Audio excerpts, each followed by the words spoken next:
Good morning and welcome to the Sunday Blether. It's just the three of us today.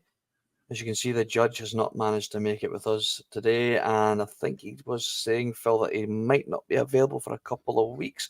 So we might need to try and get a substitute in, maybe a like for like. Is that even possible? Is that even possible? I don't even know if that's possible. I think it would be a hefty fee to try and get somebody a like for like of the judge. But anyway, forget about him. It doesn't matter. We've got Mr. Friday Night Phil McGinley with us today. How you doing, Phil? You doing good? No bad. That Friday night moniker's kind of wearing thin though at the moment because I ain't been on the Friday night for a wee while, but as I keep telling people, we are going to get it sorted, and I will be speaking to Russell in due course for trying to get some things put together because conditions have changed regarding Friday nights now. So we need to find something to fill the void, but don't worry, we will get that sorted. But otherwise, other than that, I am good, mate. I'm looking forward to another Sunday Blether. It's a big one today. Good. Well, I mean, let's be honest. It's Friday night, every night on the bus. Let's be honest, Regan. To be fair, it is. Regan, it's good to see you on screen this week, mate. How you doing? David, it's good to be on, and I am missing Phil on a Friday night, but no, it's good to be back on a Sunday for a big game against Aberdeen. So, looking forward to the day. Yeah, we've got a big game to discuss, which we will get to that very soon. But you know what has to come first, guys. We need to get all that good stuff out the way. I'm going to ram through it as quick as I possibly can. So, if you like what we do, hit that subscribe button, give us a like and a share, slag our hair, hit the bell for the notifications that the bus is on its way. You can become a Bhoycie Bus member for a small cost of $1.99. All our content is free, though. There is no extra content. It just allows you guys to help keep the bus running and support the bus. All right, you don't have to pay. You don't have to. So don't worry about it, okay? And of course, piesports.com, 12.5% off your order at the checkout with code BUS1888. So if you've already got those pies ordered from last time, get them in the oven now because we'll be making sure that we're off the air just in time for the game kicking off. So get your pies in. Right now, the lineup just came out, guys. So I think we'll just get started with that. So yes, here it is. We've got Joe Hart, Ralston, Cameron Carter-Vickers, Naroki, Taylor, McGregor, O'Reilly, Turnbull, Abada, Maeda, and Kyogo. That is the starting lineup. As you can see, Phil, there is no room for Hatate once again. He is on the bench, though. So what does that say? Now, we asked the question last week. Yeah. Is the writing on the wall if we see that Hatate is on the bench again against Aberdeen? It wasn't just a one-off situation that he has found himself on the bench behind Turnbull, who did, he did score 2 goals last week, and you could argue has deserved to keep his place in the team. That's where my head is at with that at the minute. But let's deep a little further into that, Phil. While I get this off the screen, we can all see I want to see your face. No more. I mean, no smoke without fire, as they say. It's 2 games in a row now. I know it's the exact same 11 that played last week against Ross County. Turnbull obviously did have a decent performance last week, but there was a lot of rumours circulating around Hatate in the build-up to the season. 2 games in a row he's not started. People, again, are becoming body language experts like they were in the 10 in a row season where people were analysing John Kennedy's body language. Remember all that palaver? But that seems to be back again. People are talking about Hatate looks lethargic, doesn't look like he's bothered. Again, you're getting the old WhatsApp groups and stuff like that, the old screenshots doing the rounds. People have heard this and heard that, but 2 games in a row he's not played. And last week, I'll go back to what I said about David Turnbull. He had a good game against Ross County. He isn't the replacement, I think, for Hatate, because if Hatate goes, we need to find a player off that ilk, which is going to be hard, but they're out there. If you dig deep enough, you'll find them. But it's quite late in the window now, so that is my biggest worry there. With Turnbull playing, I say if he's a player, if Turnbull can improve to the point where you see him on the team sheet and you know, like, oh, that's an empty jersey. To say last week, I just want the squad players to be able to come in and contribute. So him playing today doesn't bother me too much. But if he is the long-term answer to replace Hatate, then we're definitely doing something wrong there, I would say, David, because yeah, you can't let Hatate walk out and then expect David Turnbull to instantly be able to fill those shoes. That's quite an ask for the lad. So yeah, this is a big talking point, no doubt, at the moment. Looking at that team sheet of what's going on there. Yes, absolutely. Regan, what's your thoughts on the Hatate situation? We are going to get diving into obviously the more positive chat about the lineup and about today's game, but let's just get the elephant out of the room right now. Regan, Hatate has found himself on the bench again. Like Phil says, the body language experts have seen that there clearly is a rift. However, it's easy to point out that, like you said, Turnbull did score 2 goals last week. He merits a start today off of his pick last week, and of course his performances in pre-season. It would be unfair. Would it be unfair to have just dropped Turnbull and just put Hatate back in because he is seen as the better player? David, I think you're spot on, because I think if David Turnbull was to be dropped, it would be a sign of that maybe no matter what you do, then you don't get a reward for it. Because I think I've never played football, David, as you know, because I can't, because I'm not able to. But I think if I was in that place, David, where I scored 2 goals a week before, and I did point out that I think that Brendan would like David, then I think in terms of that, he would be a little bit disappointed. But I do read into it as well, and I do think that Rio Hatate will be away by the end of the transfer window, because I think I'm not saying that Brendan wants to put his own stamp on the team. I think Rio Hatate would be a great player under Brendan, but I think Brendan wants to go in there and shake up things as well and say that this is my team. Because one of the things he did say during the week with Jerry on Celtic TV, he said, "This is a brand new cycle. Forget what you've done before. This is a brand new cycle." And he mentioned that in the very first question. He kept talking about this is a brand new cycle. So I think he's just pointing out to all the players.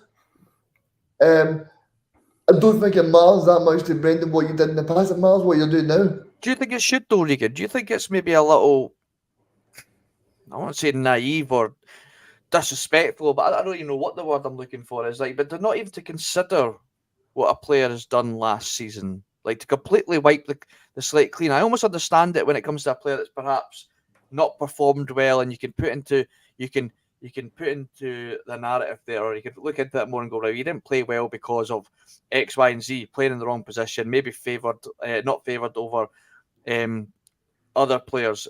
We're going to wipe the slate clean and allow you to show me what you can do. But when you've, as Brendan said, he's watched from afar on how well we played last season, and since Hatate came in, is it unfair to be like, oh, we're just going to forget what you did last season and now you need to prove it all over again, when you should perhaps have a little bit, respect a little bit of what the player did to bring success, unprecedented success that we got last year. And Hatate played a massive part in that. I could almost understand why Hatate might be a little bit miffed that, right, so I've worked my bollocks off for the team last year. Arguably the best player one of the best players in the team, Yes. according to the fans and stuff, and you're just telling me that I've just forget it. I'm going to shake things up and play David Turnbull because I see a potential in him, and I'm going to forget everything that you did last year. So I think there's got to be a balance, Regan, don't you think? Yeah, I agree with you, because I think as much as people say that we miss McGregor when he's at the team, I think see the last 10 games when when he wasn't playing, I think the drop off was because of him as well. Mm-hmm. But I'm also thinking about it. Remember when Celtic went to Japan, Rio Hatate was talking about possibly joining the Premier League.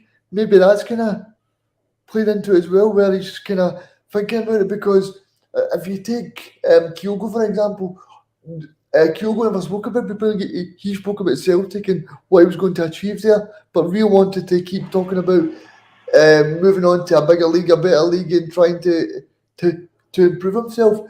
I know Brendan's got a cheek because he walked away to Leicester, but I think genuinely Brendan is here for the next 3 years. Did Brendan drop Vardy as soon as you turned up at Leicester? I don't care what you've done for Leicester last year, one of the best strikers in the Premier League, but we're going to have to shake things up and start again, because I'm bringing that Iheanacho from Man City, because I just think there's got to be more to it than just a case of it's a clean slate for everybody. You know, Phil, like that just wouldn't. I just don't like that. There's got to be more to it. There has to be. Whether it's Hatate's comments of saying that he has aspirations to go to the Premier League, and let's be honest, they all do. They all do. They all do. Yeah. And that's fine. We know where we are in the pecking order in football now. That these players are, you know. But if you want to get to the Premier League, you have to play well. Yep. Now, I just can't put my mind at ease just thinking it's a case of Brandon's just like, nah, I don't fancy a tie.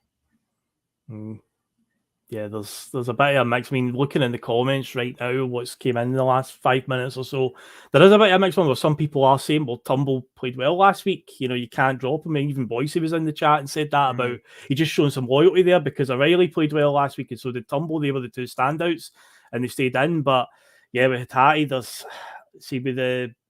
with what he did for his last season, how good he is for him to be dropped twice in a row, and this is a crucial game already. 2 games into the season, Aberdeen away is traditionally one of the more stickier games that we get. We've got it already on the calendar. It is a bit, you know, it's mad that we can't find a spot for Hatate in a game like this. And I say my biggest worry, if he is going, is it's dragging on close to deadline day, and to let a player like that go, regardless of if we do get a decent lump of cash for it, it's no good if we're not going to reinvest it significantly. We're going really, really late into the window now to try and, unless Celtic have been doing some serious due diligence, we can try and give them the benefit of the doubt here, that they've been doing some serious work behind the scenes that obviously we are not privy to, that they've got something lined up. Again, we've talked about that through the week, again, thinking there has to be something, because we're getting a wee bit, you know, impatient now, but we're getting closer to the end of the window. But to let him go and then not replace him, I say David Turnbull, I'm happy with the start he's made to the season, and I hope that he can be a solid hand, essentially. A guy, as I say, you don't want to look at the team sheet and go, Turnbull's playing, man. He's useless. If he's at a point where at least he's always contributing like he did last week, then I'm fine, but he's definitely not, I would say, the long-term answer to replace Hatate. So that's my worry. For me, Regan Turnbull is still you bring him off the bench if need be player for me. I said it last week. I'm very much on the, like, I'm very much happy to give him the opportunity to do well, and if he can do that, then excellent. But I don't think he's not the step up that we need to upgrade. I think he is a good squad player, and I'd be happy for Turnbull to be in the team today if I knew Hatate was injured.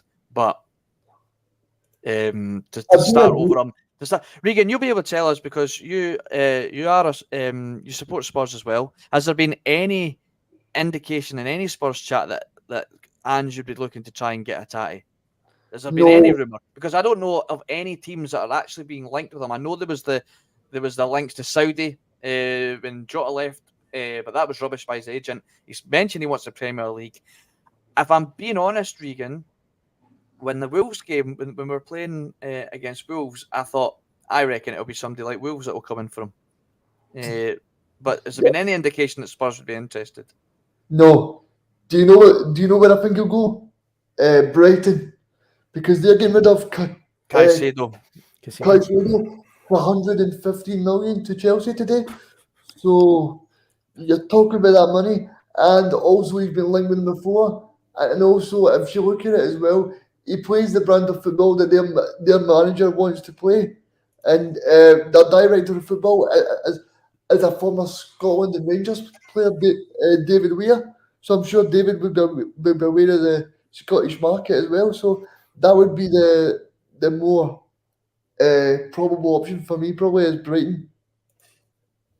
Yeah, well, yeah, I think you're probably actually spot on there that you mentioned, especially with like you said, the Caicedo transfer that's Chelsea or Liverpool, but you're saying it's looking like Chelsea. That's probably a shout, because they play very attractive football. They've dipped into the Japanese market and it's been successful with Matoma, who we were obviously also interested in.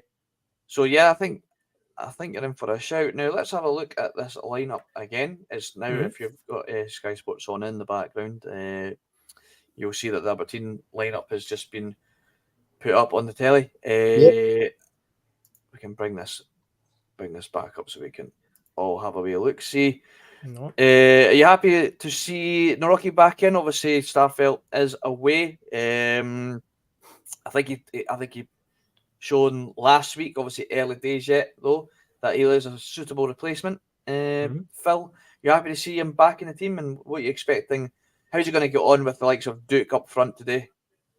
Yeah, it goes without saying I'm delighted seeing the Vrotsky again because we don't have any options. I know, we've got Stevie Welsh there on the bench, but the Vrotsky's came in. He's got to start now. I've seen the interview with Carter Vickers through the week talking about after Starfelt leaving and try form a new partnership and so on. I'm confident that him and the Vrotsky will do well together.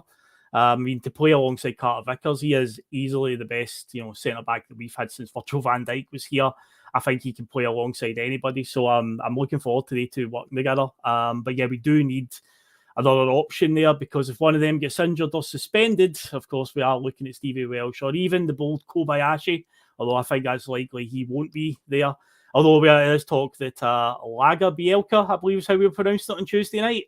That is imminently happening. So the quicker that gets done, the better. Because it would be good to have like 3 solid options there for centre back. I think in an ideal world, when you play like 4 at the back, you ideally want to have 4 centre back options that you can rotate in and out, where it doesn't feel like a drop in performance. But yeah, it's when the Vrotsky and Carter Vickers, I'm looking forward to seeing the two playing together. And in terms of it's the exact same 11 that went out last week against Ross County. But yeah, up front, obviously Maeda, Kyogo, and Abada, the front 3.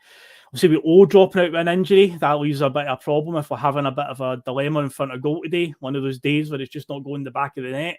Who do we turn to on the bench? Because from looking at the bench, I don't think we had many forward options. So you'll probably see it'll be one of those cases where Maeda will be put back through the middle if we have to change it up at some point in the game up front.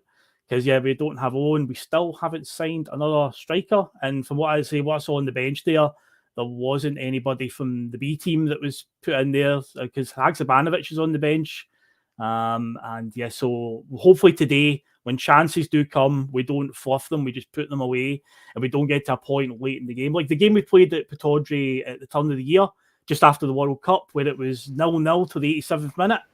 We don't want a day like that again. I know the goal came eventually, but we want to make sure we're taking our chances because I've noticed already, we're still in a bit of that habit from last year where, we're still scoring goals, but we seem to make a lot of chances that we fluff as well. So hopefully today our strikers are on it and just bury every chance that comes our way, mate. Yeah. So, Regan, there's a noticeable absence that's being mentioned in the chat a lot, and that is Liam Scales. Well, Brendan Rodgers will be weighing up whether to keep Liam Scales at Celtic or send him out on loan during the remaining weeks of the transfer window, but admitted he has been impressed with the defender's attitude and ability since returning to Parkhead. Scales joined the Glasgow club from Shamrock Rovers in his homeland in a £600,000 transfer 2 years ago, and he featured sporadically under Ange.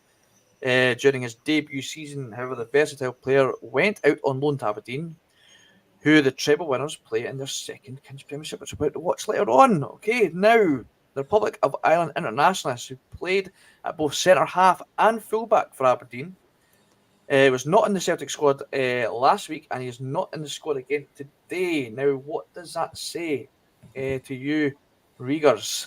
Is he heading back, or is he going to be staying put up here with the Dons today? Or I'm surprised you didn't put the intel joke there. I think Brendan's he's starting to put things on the scales. He's weighing things up for Liam. You know what I mean? No, I think in terms of I don't think he'll be part of the squad. I think he'll go to Aberdeen. I think he's done well in pre-season, but I think in terms of Brendan, if he wants to evolve in Europe, then I think he'll send him back to Aberdeen. But I think he can be proud of what he's done at Celtic during pre-season. I think Aberdeen will get a very good player. See, the one thing that does worry me today, right? I don't think we've got any physical players in the midfield. And sometimes when you go to Aberdeen or you go to Hearts, it can be quite a physical game because they've got set pieces and stuff. And see, when you looked last week, I thought Joe Hart was really bad. I thought Tony Ralston was bad. I didn't think Greg Taylor his best game. So when you think of Aberdeen's, like, where they can try hurt Celtic, I think it'll be from long throw-ins, corner kicks, and I don't know if we've got that physical presence, because if you look at the midfield, we've got David Turnbull. I mean, I think probably I could push David Turnbull off the ball. So, I think we need somebody strong and physical. I know we said that last summer when we got Abelgard in, and we thought he was going to be absolutely brilliant, and then it turned out to be really bad. But I think in terms of Celtic, I think the big worry for me today would be the midfield and the defence. David, here's a point that just came in, I just spotted, is one of our viewers coming in with some ITK knowledge. FS is saying, our 2 new fullbacks, subject to official confirmation, look decent. New fullbacks? What's this? We have ITK knowledge, subject to official confirmation? What does FS know that we don't? No, that is very interesting. Is one of them got the initials KT by any chance? We'd like to think so. Who would be the other one? No, I've not heard any right backs. It's something I've brought up a few times where I'm getting really concerned. Yeah. Nah, he's I did a deep dive into him. He's saying that he's staying put at Leicester. We'll see, mate. We shall see. Another player in the starting lineup today, as you can see, is Lil Abada. Also, just slightly, David, there's one, Matt McIver. He's on your that one. Shea Adams from Southampton, Pronto. You said that a month ago. Shea Adams. Honestly. David's the chief scout. I'm the chief scout. That's it, Regan, eh? Regan kids. Right. So, apparently Celtic are facing a battle to hold on to Lil Abada, because according to Sky Sports, 2 unnamed European clubs are preparing to test their resolve by launching bids. The report suggests that aside from League and the Bundesliga want to sign the winger, who has been on the books since completing a $3.5 million switch 2 years ago. While Eredivisie giants Ajax and a Portuguese heavyweight Sporting are also keeping tabs on the situation. But Celtic are in a strong negotiating position, as Abada's contract is not due to expire until summer of 2026. While Jota's big money move away from Glasgow means Rodgers is under no pressure to sanction exits in order to boost his budget. So, Bill, we take a look at Abada's numbers here and his goal contributions in a Celtic shirt. There's 49 goal contributions and 102 appearances. What's your thoughts on the Abada situation? I personally don't think he's going anywhere. Would I like improvement on the right side? I certainly would like more competition. Then again, we have Yang, who's been brought in, the best player in Korea, or best young player in Korea last season. What's your thoughts? Are you worried about the Abada situation with the likes of these clubs starting to circle around? I don't know, worried would be the thing, but he is a player that will attract interest. He ticks a lot of boxes for many teams in terms of his age and his ability already. So he's got a lot of potential behind him. So he is a guy that's always going to have interest around him. I'd like to think that he's going to stay because, as people point out in the chat, we can't really be hemorrhaging much more first team players right now. That would be quite a worry to see. So I would really like to think he'd stay. I know there was a quote that was out there for a few weeks back that he said himself he wanted to stay and play under Brendan Rodgers, which fills me with hope. And he's shown that he's got the ability. We forget in his first season in particular, he was a player that came in under a lot of fans were kind of underwhelmed because he had that stink of Dudu Dahan on him, especially coming out of the 10 in a row failure season. That name was really not a very popular one around Celtic because he was Neil Lennon's go-to super agent for players over the years. And a lot of players, when we saw him come in, one of Ange's first signings, we were just like, this is a club just, going to the super agent again, and didn't think much of him. But he was great in the first season. Whatever happened last season, as we went on, he just dropped further and further out of the team. He was our most used substitute. I think he played in every game, if it was starting or coming off the bench, up to a point last season.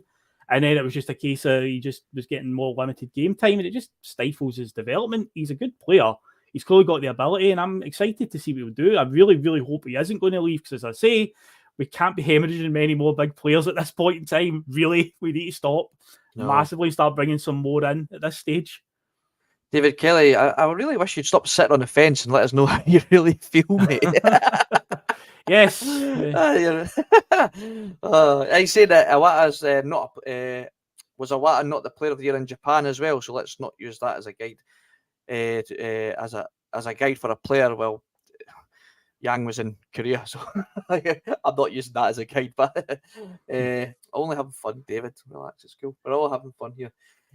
But yeah, Regan. Regan, you worried at all? Abada, is he staying or is he going? I think we're going to have Abada on the wing. And Hey. I think we're going to have Abada on the wing and Kyogo doing his thing. I think we'll be absolutely fine, David. I think Brendan Rodgers will manage to steer him at the club for this season. I think he'll be the one that will attract interest next summer. I don't know how many years he's got left in his contract. Do we know that, David? It's up in 2026. Aye, so I think we'll probably cash in on him next July, because I think he'll be one, but I think Brendan will want to keep him for a crack at the Champions League. Yeah, I think so too. I think he'll suit the Rodgers style of play, like the sort of Sinclair almost role. You know, he's not the trickiest of wingers, is he? But he's very direct. And when you look at the goal contributions, I think it's certainly a player I wouldn't want us to be too keen to just get rid, if I'm being perfectly honest. Mm-hmm. No, and I think something that I want to mention as well. Well, as much as we're getting rid of all these players, we want to bring in good quality as well. We don't want to just keep getting rid of players for 15 million and doing all these deals, because the squad's getting weaker. I think people are missing the point sometimes that we keep losing all these players, but we're not improving the squad. We're still bringing in £2 million players. I heard people talking about we brought in Telio, we brought in Yang, but I've still yet to see them. And Mikey Johnson, I mean, get that. See that Neil Lennon thing? I thought we should get that back up, because. Yeah. In terms of Mikey Johnson, I don't know how. I really don't. I mean, I hope Mikey Johnson will watch the bus and he's enjoying it, but I'm sorry. He's not now. He's definitely not now. But I just think we're being too sentimental with players. I think Stephen Welsh should have been gone a long time ago. Yep. Same with Tony Ralston. If I'm being honest, I know he did well in the season and Postecoglou's first season, but I still think we can improve there. And I think sometimes we can be too sentimental to these players.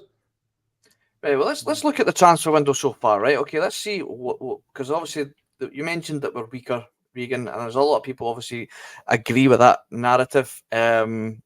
So let's deep dive into that. So this is our recent transfer dealings, ins and outs. All right. So we have obviously Yang. He came in on the 15th of July, and obviously before that, we sent Connor Hazard out to Plymouth Argyle. We sold him. Jota's away. Montgomery is also out on loan to Scotland's Fleetwood Town. And before that, we brought in Marco Tilio. Now, this is apparently, now, I got nothing to judge him on apart from the YouTube clips so far and what people have been saying about him. This is one of Australia's most upcoming superstars. He's far too good for that league, apparently. And we've brought him in for 1.8 million euros. Before that, we signed Norwegian, the best young talent in Norway, and Odin Holm. And as you can see, before that, we got rid of Barkas. Also here, as you can see, we kept Awata, which was a done deal before anyway. We had to sign him. Yep. Liam Shaw is away to Wigan.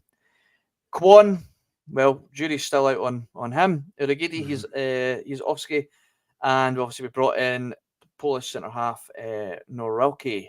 And finally, so far in the dealings, see Barkas again gone, free transfer off to Utrecht. Starfelt is away to Celta Vigo, and December we're all saved as Iguchi returns from his loan deal. Now, I'll circle that one in the calendar, so remember that Iguchi. There's a forgotten man right there. Yes. Now, let us have a wee look. Well, we were discussing this, Phil, when we were watching the Manchester City game. On Friday night. Friday night, yeah. So Man City started against Burnley with no new players in their starting 11. And they had a left back who is a boy from the reserves playing. Mhm. Now, at no point in the build-up to this game Mhm. did their media once mention that they're a weaker side. Now, let's bear in Yeah. mind, I'm going to read you out quickly the Man City's starting lineup in that Champions League final. They had Ederson, Ake, Diaz, and Ake, Stones, Rodri, Silva, Gundogan, their Mhm. captain, De Bruyne, Grealish, and Haaland. Now, their lineup on Friday night was significantly different in terms of some personnel. Gundogan, he is away to Barcelona, their captain, one of their biggest stars Mhm. of the Pep era. Mhm. They also there was another big transfer that left. I'm trying to remember. Mahrez left. Mahrez, and he's off. Gundogan away. Mahrez, another key player, Premier League winner, Yep. several times with City and Leicester. Now they have signed players. Granted, they've signed 2 players of note. They signed the boy for Chelsea. Kovacic. Yep. Now one of Chelsea's worst league seasons last year, the positions last year. They brought him in, and a Croatian left back, 21-year-old from the Bundesliga, who couldn't get ahead of this boy in the reserves team. Now, City are now considered. They're still considered favourites. They're still favourites to win an unprecedented 4th league title in a row in the Premier League, despite playing far better opposition than compared to the wheel play. The likes of Liverpool have improved, Chelsea have improved massively, even likes of Villa and Newcastle.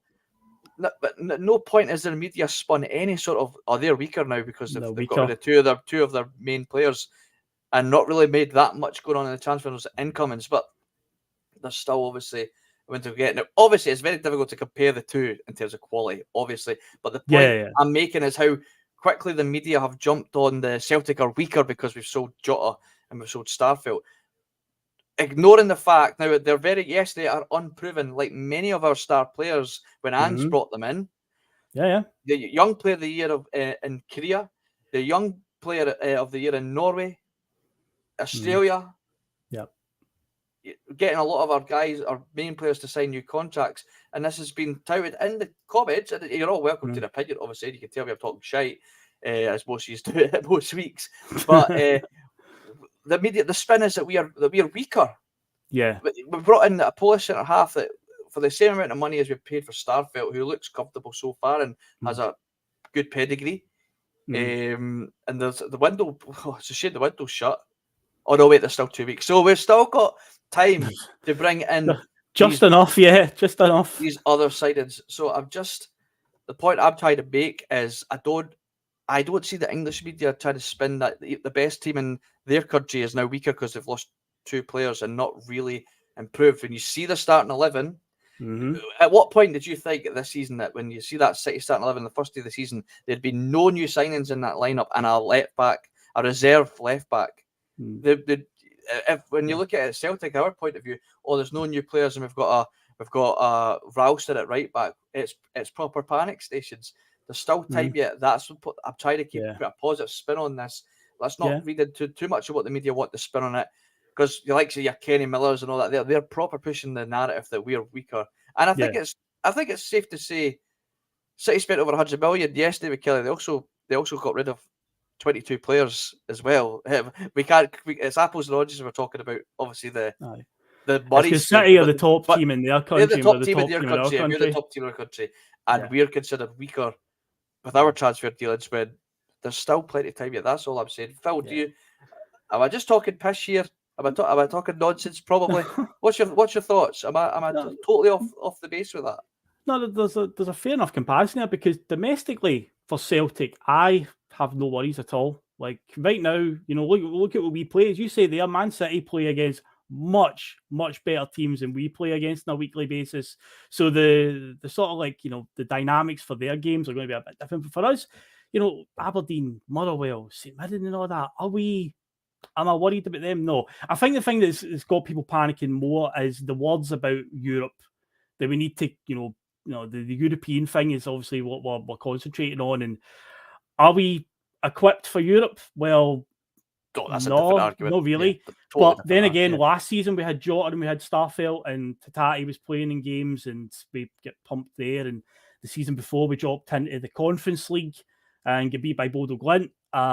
So even with those guys in the lineup, At the moment, every signing would carry an inherent risk. If Brendan was to go on a mad splurge for the last 2 weeks and bring in guys of experience, guys that played in the Premier League, guys who've got big experience, there's no guarantees that they would come in and we would do well in Europe. It's all going to come down to the luck of the draw and getting the tactics right on the night. I think the best example you can look at is Gordon Strachan's Celtic team. Were they an amazing side? No, particularly. Was the football great under Gordon Strachan?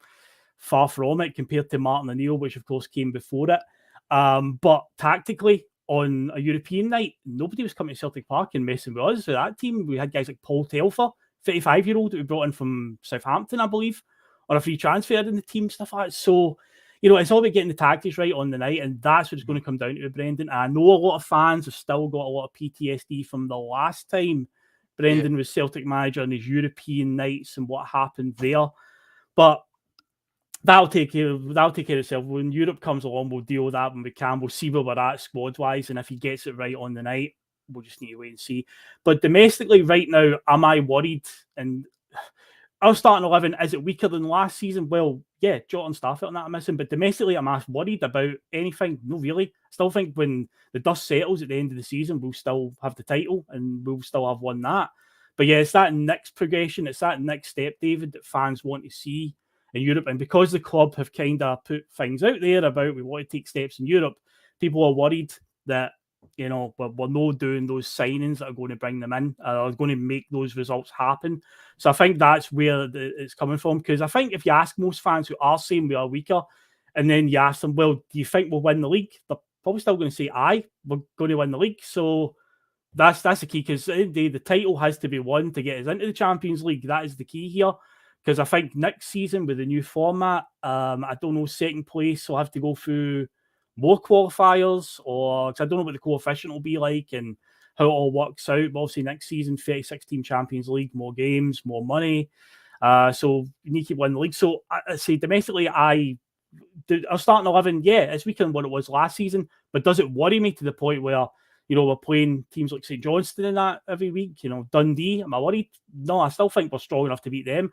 And obviously, Rangers, a lot of people are getting a bit concerned about that. Obviously, they've went and done a lot of business. That doesn't mean necessarily they've done good business. Last week they lost to Command, like yesterday beat Livingston at home, which most people would have expected. I think they've got too many new faces, I think, for it just to click right away. So, again, I don't see anything that worries me there, neither. I really don't. And I think when we get to the end of May, I think we'll be the ones with the title at the end of it all, mate. Yeah, now, David, fair point, mate. You've just said, why use it as a comparison, dismissing the comparisons? Okay, I wasn't dismissing the comparisons because obviously I used them.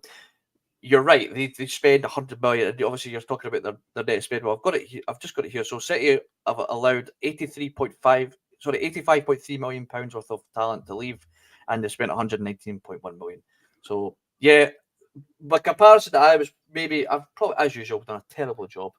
I've got it all in the head, and then when it comes out my mouth, it usually comes out shite.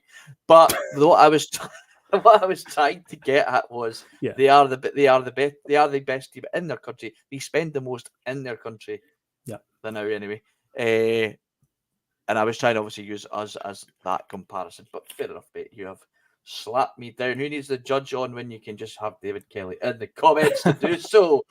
Right, Regan. Let's move on before I get another black eye for somebody else. There's still talk of a new goalkeeper potentially coming in. Well, that's what they say. But Joe Hart is apparently going to cost us, if not replace Stephen. I think he'll cost us some goals. I'm still not overly worried about domestically about Joe Hart, but at the end of the day, he's on 1 year left of his contract, Regan. We have to be planning ahead, and I think there's no better time than right now. Joe Hart, we've talked about him almost every day for the past since Brendan came in. Yep. Do we pounce and we go for a goalkeeper? Is that a priority for you still? Yeah. I think it is. Yeah, but I've seen an article this morning, David, that Celtic will offload Seagrass. So I'm thinking that might be for Seagrass. So I'm a little bit disappointed, to be honest, because I think we need to replace Joe Hart. I think I don't think he's up to the standard. Like you were saying, it's a safe pair of hands for Scotland, but we still let in 2 goals last week against a relegation for the Ross County side. You know what I mean? So it's okay saying he's okay for Scotland, but we still let in 2 goals against Ross County last week. And I think I think some of the Celtic support are. I'm not going to say they're scared, but they're going on past pretenses to criticise Joe Hart because of the last 2 years. But football's not like that. David, football goes on what you're doing right now, and I think in terms of Joe Hart, I think we need to improve in that. And I think Brendan knows that as well, because he did say we need to improve in key areas, and I think the goalkeeping situation is one he will want to do. I think one of the big things for Joe Hart that we all forget is Pep Guardiola get rid of Joe Hart because he's playing the ball for his feet. Don't think he's improved on that anyway. I know he's been pretty good for the last 2 years, but then you could say that the Scottish football standards has went down the last 2 years as well. So you need to weigh things up as well. I don't want to sound like I'm Joe Hart's agent here, but I do think it would still be it would still be great for the dressing room, you know, that kind of way, David. But I don't know if Joe Hart would be willing to do that, because I sent a thing to you guys in the group chat on, I think it was Tuesday, and it was Brad Friedel talking to TalkSport, and he said that clubs don't have a number one, and basically a number 2 that fight for position, because it causes. I heard that too, Regan. It causes friction between the manager and the 2 goalkeepers, because they like to know who's the number 1 goalkeeper, which I'll take his word for it. But me and Russell and you, David, and Phil have spoken about it before. We would like competition, but Brad Friedel is better than me. So, no, I would like to see Joe Hart being replaced, but as number 1. But I think he'll be there as number 2, because I think one of the big things we're forgetting as well. Celtic have not actually said that they've signed Scott Beale in a I think it's a 2-year contract. They've not actually told us that that's not been released. That was just released by the paper. So I don't know about you guys, but I certainly wouldn't be confident with Scott Bain, especially what he did at Easter Road at the back end of last season when he fumbled the ball in the back of the net. Oh, definitely, I wouldn't be happy with him at all. No, I remember you talking about that, Regan. Brad Friedel talking about that on TalkSport, because they were discussing Arsenal trying to sign Reina from Brentford to compete for the jersey with Ramsdale. But what they're doing is they've got Reina to sign a 1-year extension, and then he'll go to Arsenal on loan, almost like a try before you buy. Now, I totally agree with you. I don't think we need 2 number 1 goalkeepers, but I think if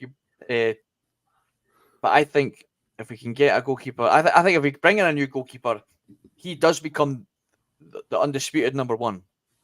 And if he does come in, I think Joe Hart would be looking to probably take a back seat, and he maybe even slip out the back door this window if it happens. And then we've got our Seacrest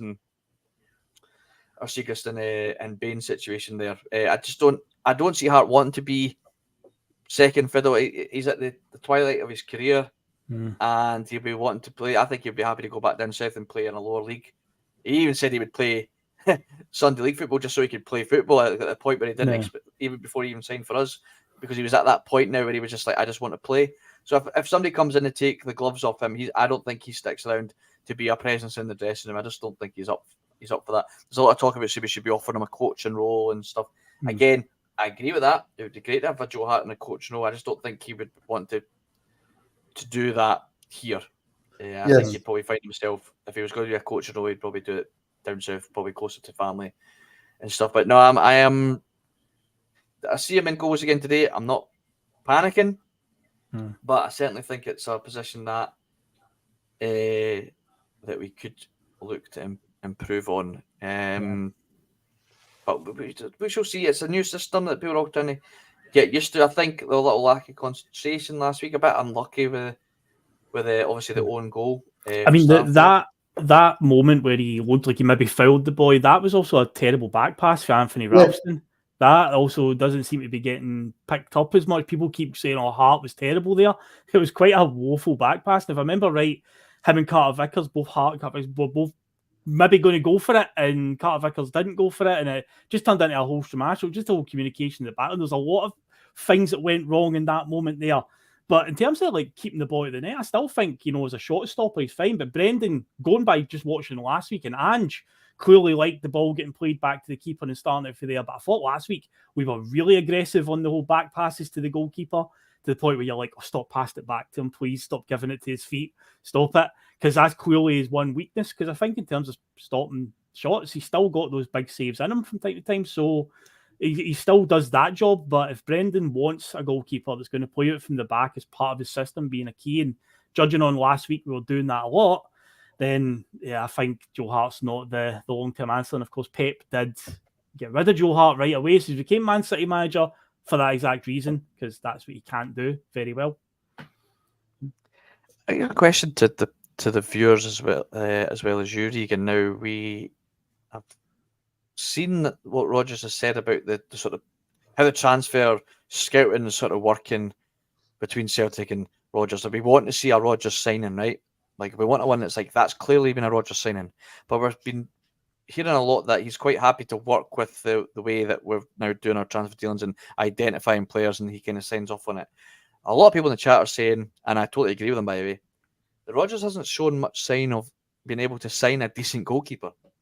So would you be happy that one of our main positions that we need to fill is left to our scouting network of guys to find the player and let Rodgers sign off on it?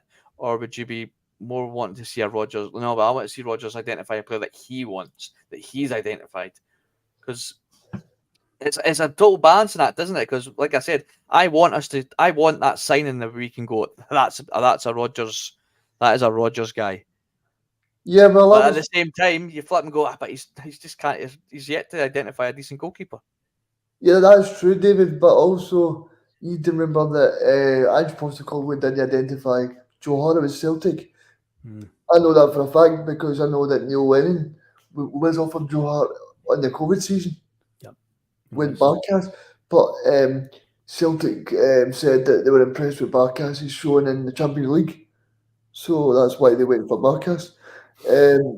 But I think Celtic and Brendan, what I like about Brendan's approach this time is I think he's more open to what he's got himself in for. I think the first time he was expecting the club to possibly do too much.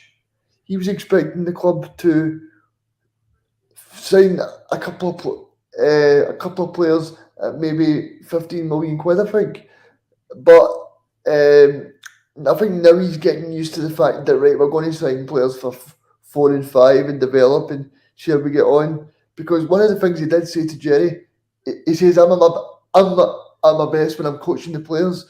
I think he loves to develop these players and all. And I think in terms of Stevie Woods, everybody talks about that guy being so good. And no one coaching staff from the past, I don't know, 10, 12 years has got rid of that guy. So possibly he can. Is he part of the Scotland network, Scotland coaching staff as well? Am I right in saying that? Did Steve been Clark dropped now. get him in for that? It's now who is the ex-Scotland goalkeeper? Jim Leighton? No. It doesn't matter. I just was trying to back you up there, Beacon. No. But what I think about is maybe he knows somebody that could be a progression that we could get in, because I think Joe Hart followed a stopgap. I don't mean to be rude to a guy, but I think in terms of that, they probably thought he could be the Fraser Forster kind of guy, where he comes in for a couple of years, does well, steadies the ship, and then they kind of find the ideal replacement.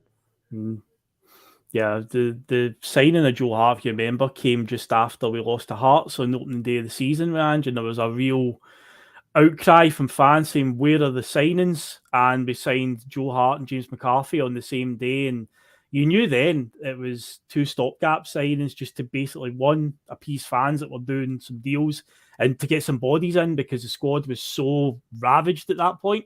But we knew that Joe Hart would, one of those stopgap signings worked out well for us, Joe Hart, The other one, less so, James McCarthy.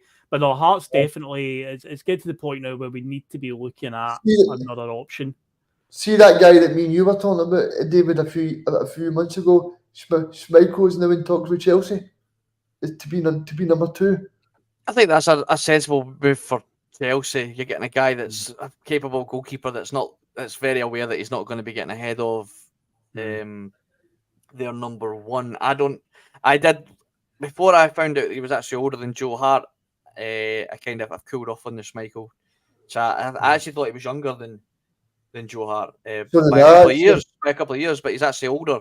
So you're in the same situation with Schmeichel as you are with Joe Hart. So I've cooled off on. Who's the goalie at Man City that never plays and he's like 40-year-old and he's got loads of winners medals? He just signed them just to tick the box.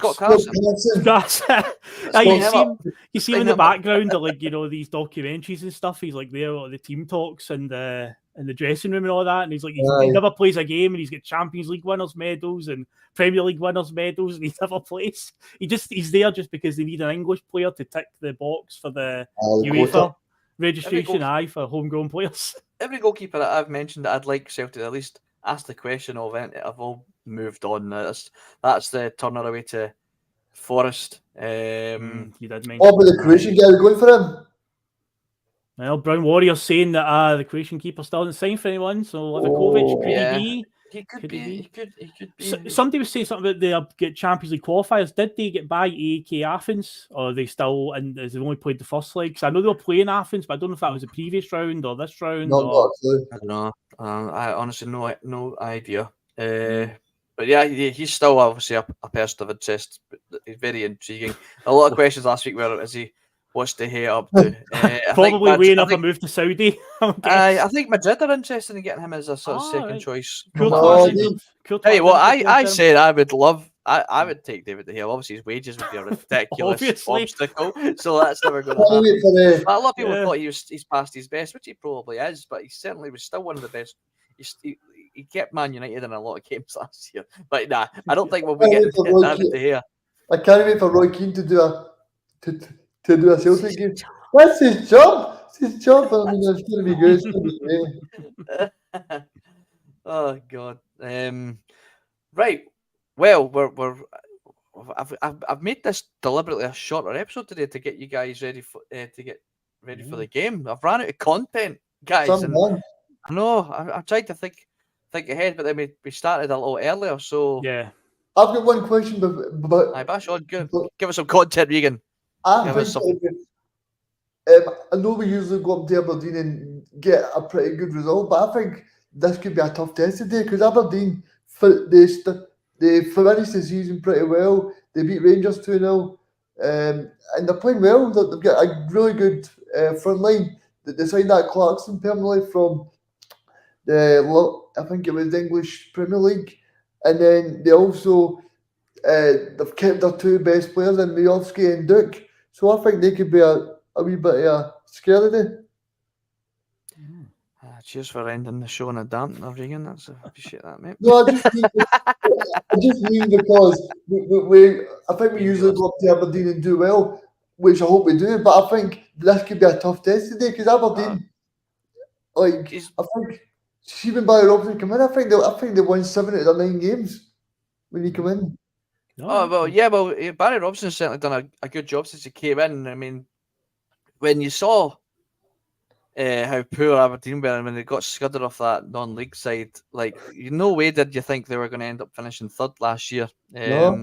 He did an excellent job. Whether they continue that this season, obviously didn't come not the best start last week. Was it a 1-1 draw against Livingston? It was 0-0. Was it 0-0? Obviously, it was at the Tony Mack. It was, David. I think something that we need to be aware of this season, I think we saw it at the start of the game last week against Ross County. There's new rules been brought into English and Scottish football about time wasting. And usually the weird teams, when they play us, one of the things that they will do is time waste. Last week, Ross County seemed to come out and just go at us from the very start. And it caused us a few problems because we're so used to these teams just sitting in and trying to hit us on the counter. So that might be something we need to be aware of this season, that teams like Aberdeen and that can't rely on we'll just try and waste a bit of time. We'll try and win free kicks, take a bit longer with throw-ins and set plays and stuff, We'll need to try and have a goal here. So that's something we're going to have to be, as we always say on the bus, acutely aware of. And yeah, say we allowed the first 20 minutes last week, Ross County did have a decent start to the game, and I think it was because they couldn't just sit with 10 men. But once we scored the first goal, and then the second one followed not long after, that was it. They just, the game plan was out the window. So we need to be aware of that this season, I think, as well. And of course, you've got to consider that VAR, of course, still obviously very much a factor, and the standard of referees and whatnot. Some of the mad decisions. I mean, did you see the one last week, the Dundee Motherwell game, where the Motherwell player, I think, put his hand on the ball while the goalkeeper was holding it? Yes, I did. A blatant. It wasn't a dead ball. It wasn't like out for a set play. The goalkeeper had saved it off of a post. He's holding it in his hand, and the Motherwell player put his hand on it, and it's like, that's a penalty. So these are the type of things that we're up against, because the referees still clearly don't understand the rules and they're making it up as they go along. So we've got all that to contend with as well. But ultimately, we should be getting the job done today. I would fully expect that we come through it with the 3 points. I think what you said about the new rules and Phil will benefit the likes of Maeda, who obviously struggles to, he needs that to get in behind, and obviously when there's not much room in behind for him, he can become a bit, we've seen it get hooked at half-time. Duran's, one of his boys getting hooked at half-time, just because there was no room for him to run in. And the way that we've seen Brendan utilise Maeda this really help him. So Regan, I'm going for a Maeda hat-trick today.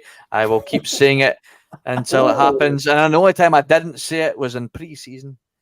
And he did one. He got his hat-trick. So hat-trick for Maeda today. 4-0 Celtic. I'm going for. Go on, give us your predictions. I'm going to go to 2-0. But I do think Aberdeen will be a good test. And I'm more confident in Joe Hart and Tony Nelson. So I do think it'll be a tough test. What do you guys make of the extra time? Are you happy with it, or do you think? The World Cup, it was ridiculous at times. Yeah, I felt like at the start of the tournament, there was a game between England and Iran, and I think overall, when you added it up for first half, second half, there was 20 plus minutes injury time. But as the tournament went on, it seemed to become a bit more regulated, where it was maybe 5 minutes, but some of the early games in the tournament was like 8 minutes, 9 minutes for the first half, and you're like, is this so? I know last week in the English Championship, they were very heavy on it. Yesterday in the Premier League, I think it was a bit more regular, but I don't know what it's going to. We'll just need to wait and see, I guess, how referees interpret it. Yeah. I'm not a big fan of it. I mean, I know it's going to affect a lot of people, especially for Celtic, right? Who, let's say we've got a midweek game at home. We've got a lot of fans that have travelled over from Ireland and stuff, and they need to make buses and ferries and stuff like that. How do they affect that? So how are they considered that? That's when they were talking about it for down south. I'm thinking to myself, are the trains gonna? Are they gonna adapt the times? Because I know, was it you, Regan, that told me that in Germany, your train ticket, your match ticket is actually your train ticket. Yes. So obviously, if that happens out in Germany, that rule, that doesn't affect fans' travel at all. Really, they'll probably adjust that, no problem. But as for travelling fans in Scotland and England, I think it's gonna cause a nightmare. And like you said, where does it end? Like what? I think time should just stop when the ball goes out of play, like a throw and stuff, rather than like adding all this stuff on. And like you said, we're going to go 15 minutes into extra time and or added time just because of like the time waste. It might prevent less time wasting. That might be the argument. That's what they're trying to do. It's a deterrent thing. I say last week we saw Ross County. As Brown Watson, Malcolm Mackay showed that you can't just sit and be bombarded. You have to have a goal. So we'll see that this season, particularly at Celtic Park. A lot of teams now will not come and just sit with 10 men behind the ball and just hope for a 0-0 draw. So yeah, well, that will benefit us, I think, in the end, because once we get a goal or two in those type of fixtures, they'll just be they'll be goosed. That's it. We'll just go on and win those games. But yeah, it's been frustrating over the last God knows how many years. If they've got a goal kick and the goalkeeper puts the ball down at one side of the goal, then he decides to pick it up and walk to the other side of his goal to take the goal kick, and it's like, what are you doing, man? Like, honestly, man. So it's like these things will hopefully all be wiped out with these new rules, but it will mean that some teams will come out and have a go at us, and we'll need to be ready for that. We'll need to be ready to stand up to it and make sure we don't get caught out. Yeah. Well, on that note, guys, we're going to give you some extra time to get your pies in the oven. So go and do that. Remember, piesports.com, 1888, Bus 1888 in the at the checkout to get your 12.5% off. Like, share, and subscribe. Click that like button now. Yep. Slag our hair, as Bhoycie says. Now, and quickly, before we go, if you haven't caught it yet, Bhoycie was on Celtic Way with Tony Haggerty. I think it was released yesterday. So make sure you go and check that out. It's a great watch. Great watch. Really enjoyed it.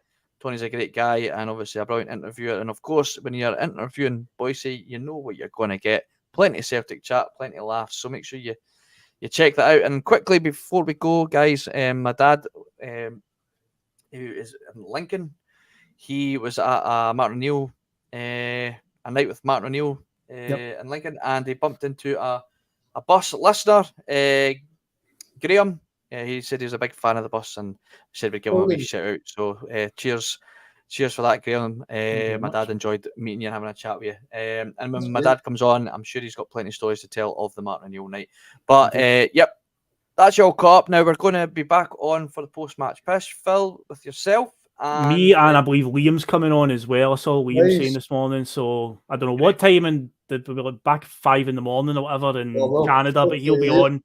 The Punk Lord, and Russell obviously will be with us because Terry's on holiday. He's only back 1 week and he's on holiday again. All right for some.